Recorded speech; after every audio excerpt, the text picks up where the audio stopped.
Bonsoir à tous, je vais analyser curve CRV face à l'USDT.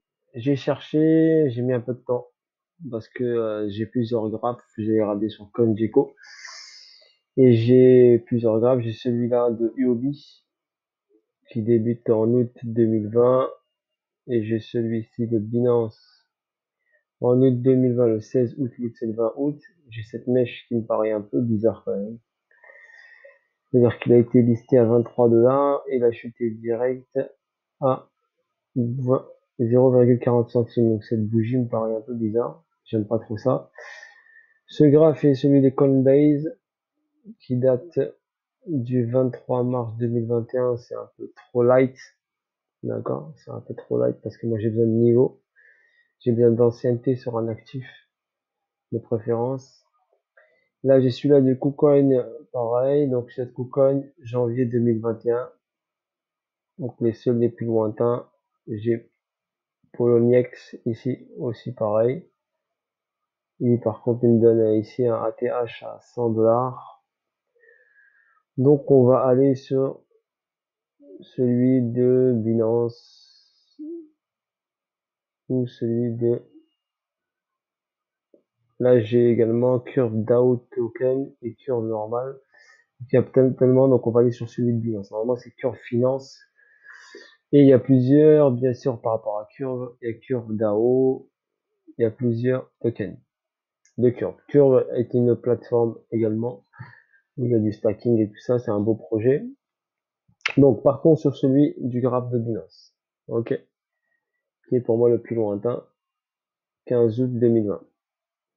Donc, on a eu une chute vertigineuse ici. J'ai tracé mon Fibo par rapport à ce plus bas et ce plus haut. D'accord. Ensuite, je vais mettre en logarithmique pour comme ça vous voyez un peu mieux. Non, sinon, si j'enlève le logarithmique, c'est un peu écrasé. Donc là, sur Curve, j'ai une chute ici qui a marqué un plus bas. Donc là, vous avez le plus bas. Donc on va, hop, ici, utiliser le pinceau pour vous montrer. Là, j'ai le plus bas. Ok, ensuite le plus bas, ici le deuxième qui est un peu plus haut. Et après un autre plus bas qui est un peu plus haut. Donc j'ai ces trois repères là. On est bien d'accord? Voilà les repères que j'ai sur les plus bas. N'oubliez pas, on lit un graphe de gauche à droite. Ok? Donc là j'ai un SC. Là après j'ai une réaction haussière. Une redescente, un petit test ici de la zone du SC. Et après j'ai une hausse. Et une petite ici, une petite zone de neutralité qui se met en place. Il est venu checker cette zone-là, vous la voyez ici, voilà. Et là, pour moi, donc, c'est le AR. D'accord, pour moi, c'est le AR. Donc, SCAR. Donc, si on enlève ici, hop, la hausse n'est pas exponentielle, d'accord. Donc, le AR. Et ensuite, dans ce AR, on doit avoir un ST, ok. Un ST, bon, pour moi, il est là, le ST. Donc, est-ce que le ST est fini? Ça, point d'interrogation. Est-ce que le ST est fini? Point d'interrogation. Donc, SCARST. Pour l'instant, ça c'est en délit. Ensuite, dans cette structure-là, j'ai une petite distribution qui se met en place. Donc, c'est pour ça que je vous dis que le ST, pas sûr qu'il soit fini. Donc, pas sûr que le ST soit fini. Donc là, j'ai BCARST. Le saut, soit c'est celui-là ici, d'accord, et on valide le saut et le ST, et après j'ai une hausse qui repart ici.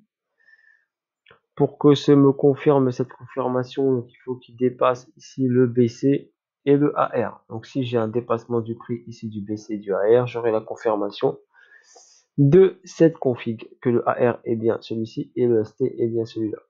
Voilà comment je fonctionne. Donc, j'ai tracé le Fibo, donc là on est en full discount. En full discount pour l'achat du produit, du token, de cette crypto, Curve. Donc, mais on doit les nettoyer ce niveau-là. Donc, on doit aller prendre la liquidité de ce niveau-là. Donc, de préférence, patienter, attendre qu'il fasse ici sa distrib, donc il va hop ici pumper au-dessus du AR, aller chercher cette zone là, ok, et après redescendre ici.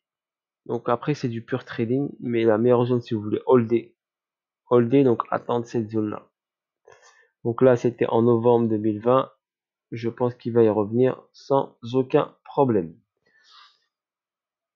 Après quand, on peut pas vous le dire quand, mais j'en suis sûr qu'il va revenir sur ce niveau là. Là j'ai le 1,618, donc par rapport à cette chute, première impulsion baissière et ce retracement, j'ai tracé la continuité de tendance ici et ça me donne le 1,618 là. D'accord, mais vu que hop, il risque de monter, donc on avisera au fur et à mesure. C'est comme ça qu'on trade. Par rapport à cette structure, donc là j'ai un plus bas et j'ai ce plus haut là. D'accord, je vais vous mettre un coup de pinceau là pour voir, pour vous montrer. J'ai ce plus haut là. Ok, et ensuite j'ai celui qui est en haut là et j'ai un intermédiaire qui est là.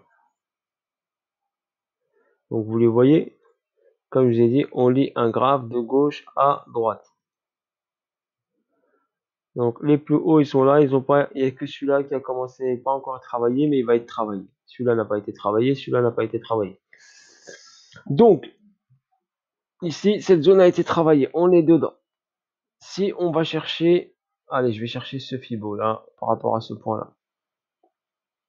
D'accord, ce point haut, ce point bas. Parce que celui-là je l'aime pas trop, je sais pas pourquoi, mais bon j'aime pas trop. Donc le 50%, on va enlever le logarithmique pour vous montrer, le 50% il est là, vous le voyez. Ok. Donc on est passé au-dessus, donc on est passé ici au-dessus légèrement, on est rentré en zone premium et après il est redescendu. Donc pour moi, est-ce que ces deux-là sont finis à voir? Si il chute encore pour valider SSE, soit il va chercher ici la liquidité, rentrer, revenir en zone premium sur la structure ici mineure, venir en zone premium pour redescendre ensuite, donc recharger un peu, reprendre un peu de la liquidité, aller chercher ici de la liquidité ici, refaire un plus haut ici, mais qui soit plus bas que celui-là, et redescendre. Voilà pour Curve. Pour l'instant, c'est pas très clair. Pour moi, en trading pur, en hold, pour moi, il faut mieux attendre. Si vous voulez holder Curve, il y a mieux à faire ailleurs, mais vous mettez une alerte ici au 0, allez, 0,3033. D'accord, pour moi, il doit venir chercher cette zone-là, donc je vais vous la tracer là. Si vous faites du DCA, vous pouvez commencer à l'acheter à partir de cette zone-là. J'ai mis où là le rectangle ici. Donc à partir de cet order block. Vous voyez cet order block ici. Donc à partir, s'il vient, regardez, s'il vient checker ici cet order block, vous pouvez commencer à faire du DCA dans cette zone. Donc cette zone, c'est quoi? Je vais vous la tracer comme ça sera plus simple pour vous donner le chiffre qui va apparaître sur le côté. Donc là, cette zone-là, on va la mettre en vert, allez, dans la continuité de la boîte. Et vous avez le plus bas, vous l'avez. Donc le plus bas il est là, 0,325 et là 0,98. Donc à partir d'ici, vous pouvez ici faire du DCA dans cette zone-là. Et s'il va plus bas, vous rechargez. Vous rentrez par exemple, vous avez une somme, vous rentrez 20% à chaque fois. S'il chute, vous rentrez encore 20%, 20%, jusqu'à faire vos 100%. Et ensuite, vous le holdez et vous le gardez jusqu'à qu'il aille chercher des sommets. Donc voilà pour ça. Si en logarithmique, vous regardez, c'est un peu plus écrasé. Si la mèche là, elle est valide, donc il y a un gros potentiel qui est pas mal. Donc si on est là, par exemple, là en ce moment, on est là. S'il va aller chercher juste ici la TH, on a 1 x 10 à faire. S'il la dépasse, bien sûr, s'il monte, il va la dépasser. Il y a 1 x 10 à faire. Si on va chercher ici la phase intermédiaire de ce sommet là, il y a 1 x 2,5 voire 1 x 3. Ok, sur le prix actuel où on est. D'accord, si je suis tout en bas, si je le chope comme je vous le dis ici tout en bas ou un tout petit peu plus bas, on va aller juste là sur cette zone. Donc si je vais chercher là ce sommet là, il y a 1 x 30, et si je vais chercher tout en haut, il y a 1 x 90. D'accord, donc voilà l'explication sur Curve. Il y a quelque chose à faire, D'accord? Si vous avez un petit billet à mettre dessus, bah mettez-le, mais vous mettez le billet et par contre, il va falloir être patient. Enfin, pas falloir être pressé, peut-être ça va mettre du temps. Mais c'est possible que quand il sortira de cette boîte-là, de cette zone de neutralité, donc là, on se regardait, c'est une zone de neutralité. Donc, quand il va sortir de cette zone de neutralité, vu qu'il n'y a pas beaucoup de paliers intermédiaires, donc quand il n'y a pas de palier intermédiaire comme ça, le prix, il peut fuser directement vers le haut. D'accord? Vu qu'il n'y a pas d'opposition. Voilà, c'est un conseil que je vous donne. Quand vous voyez un cours comme ça, si quand il va sortir de sa boîte, il peut fuser direct. Ok, et aller chercher direct la TH. Et là, vous pouvez faire un gros profit, pas mal. Donc c'est pour ça que je vous dis, c'est à tenter. C'est à tenter, mettez un petit billet. S'il vient là, revient ici. Dans les 0,90, 0,30, 0,90, 0,50 dans cette zone-là. Le Fibo, il me donne 1.11 le premier, 14, 0,71. Moi, je vous dis, commencez à l'acheter dans cette boîte-là. Est-ce que j'ai quelque chose en bougie? En H4, est-ce que j'ai quelque chose? Je vais juste regarder avec vous. Est-ce que j'ai quelque chose? Donc là, si on analyse bien, on regarde bien, regardez. Donc là, ici, on a eu une structure ici haussière, un peu exponentielle, donc forcément structure de rotation. Derrière, nous avons eu une latéralisation, comme je vous l'ai expliqué déjà sur plusieurs vidéos, et forcément une chute derrière. Ok, c'est tout à fait normal, donc le schématique est normal. Structure de rotation, latéralisation, zone de neutralité, cause qui est en train de se faire en place, et chute derrière. D'accord, au niveau de la correction, ça nous donne une correction de combien? On va checker ça rapidement. Je prends un peu mon temps, d'accord, pour tout vous expliquer. On va checker combien de corrections il a corrigé par rapport à ce plus bas et ce plus haut. Nous sommes une correction au 78.6. Donc il est parti corriger entre 78.6 et le 88.6. Donc c'est une bonne correction. Est-ce que j'aurai une figure harmonique? Tac, tac, boum, boum. Ouais. Ouais, potentiellement, pas mal. Pas mal. Attends, je vais regarder. Je vais aller en H8. Donc je vais aller en H8. Donc si j'ai une figure harmonique, je vais vous la tracer. Si je vois quelque chose avec des beaux ratios.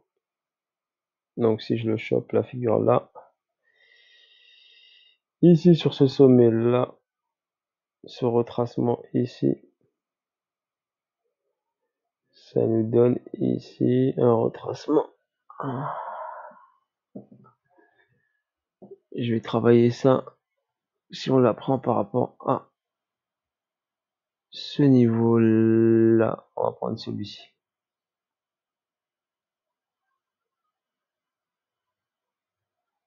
Ici donc c'est au point haut. Et ensuite ce retracement là, là.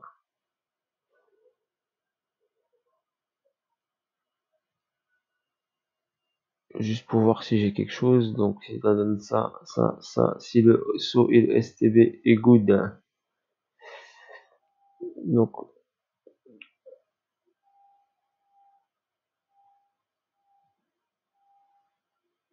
on fait un retest du SC. Ouais, mais il faut qu'il fasse ça.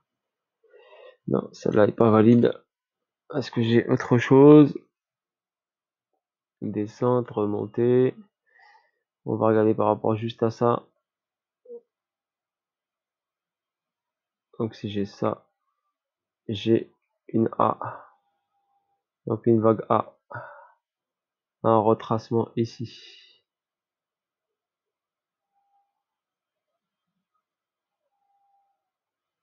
Un retracement, non. Il faudra avoir un retracement beaucoup plus haut que ça. Donc, par rapport à ce point-là, j'y vais à tâtons. Hein. Parce que je l'ai pas préparé. Elle pourrait être intéressante, celle-ci. Ça donnerait une chute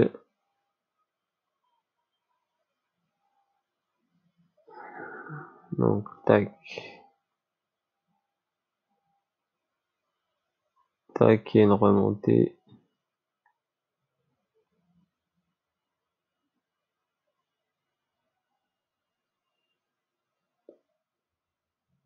Je vais enlever le logarithmique là, ça me donnerait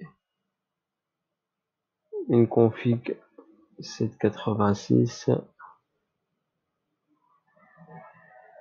A, B, une remontée en B, une chute en C.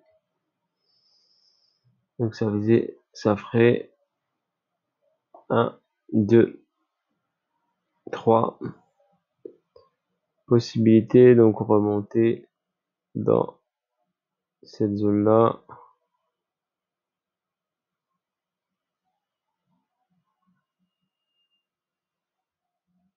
Possibilité de remonter dans cette zone là qui nous donnerait, si je vais chercher 1,618, le retest de ça, ouais. Donc possibilité du retest ici de cette zone là et la prise de liquidité de ce sommet là. Ok, avant une rechute derrière. Donc si on vient chercher ici ce sommet, on sera en full discount et c'est le 78.6. Donc possibilité que le prix revienne ici. Donc on remonte ici au 78.6. Ça ferait une hausse de, donc la possibilité c'est hop qui viennent là, donc une hausse de 200% par rapport à il est où en ce moment. Pour moi, donc c'est un peu compliqué ici, mais c'est possible de le prendre en achat. Soit il revient ici, donc il va prendre la liquidité de ce sommet là et redescendre ici, donc à surveiller. Je vous ai dit c'est pas très clair comme actif, mais je le vois bien venir ici. Je vais vous l'entourer comme ça, on va le garder. Je vais venir l'entourer ici, donc cette zone là, ok, cette zone là à travailler parce que là il y a de la liquidité à prendre, le SC, faire le STB. Donc soit ici le ST est fini, il pump, il va nous chercher là, ok, il va nous faire UTAD, il va nous finir la distribution ici, ce serait top. Donc il va faire la distribution, après il plongera, il va aller chercher ici le STB. Donc si je vous trace, ça donnerait dans cette config. Vous voyez comment le trading c'est pas facile. Voilà, je vous montre comment c'est pas facile. C'est pour ça que je vous demande de la force et je vous dis n'hésitez pas à partager, à me donner de la force, à faire des petites récompenses pour la chaîne si vous voulez avoir de la qualité. Donc ça peut donner ça et ensuite ça et ensuite to the moon. Ok, ça peut donner ça. Ça peut donner donc la montée, la descente et ensuite to the moon en haut. Donc ça ferait une A, une B, une C et après 5 vagues haussières.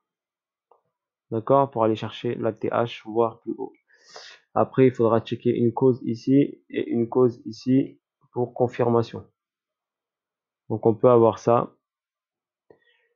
La deuxième option, comme je vous l'ai montré, la deuxième option serait donc un petit pump là, un petit nettoyage ici, un retest là, une descente pour valider un peu plus bas ici l'order block. Ensuite une remontée ici, une descente et après une vers le haut. Ok, voilà ce qu'il en est. Mais en tout cas, les zones d'intervention sont ici.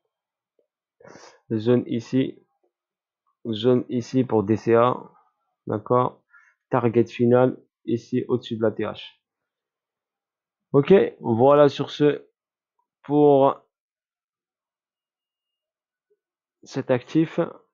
J'ai encore 30 secondes. Continuité de tendance haussière. Donc si on a cette montée, ce retracement, voilà, on a 1,618 qui est là. Donc on peut chercher la liquidité dans cette zone là. Voilà, ça nous confirme. Voilà, bisous à tous, force à vous, n'hésitez pas à liker, à partager au max, donner de la force à cette chaîne si vous voulez avoir de la qualité et que ça continue comme ça. Bisous à tous, dédicace à Yves.